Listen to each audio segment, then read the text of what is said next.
আইও, OC এবং SDPO দিবাকর দাস এই তিনজন প্রেসার করে লিখিয়েছে তমলুক তাম্রলিপ্ত মেডিকেল কলেজের পোস্টমর্টমের ডাক্তার। এ কথাটা আমি আজকে 2 মাস ধরে কন্টিনিউয়াস বলে আসছি।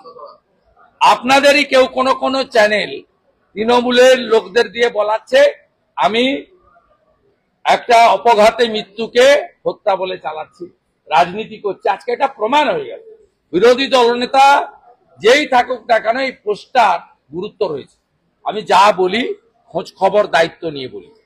আমি দাবি করব কোর্ট মনিটরিং সেন্ট্রাল এজেন্সিকে দেওয়া দরকার এবং তাম্রলিপ্ত মেডিকেল কলেজের যে ডাক্তার পোস্টমর্টম করেছে, ভুল করেছে, তাকে কাস্টডিতে নিয়ে পুলিশের কার আর তৃণমূলের কার চাপে মার্ডারকে অ্যাক্সিডেন্ট বলে লিখেছেন তার সামনে আসা দরকার। এটা ভয়ঙ্কর, এটা মানবাধিকার লঙ্ঘন এবং বিএনএস কে বুড়ো আঙুল দেখানো। এই জিনিস বাংলাতে বরদাস্ত করা উচিত।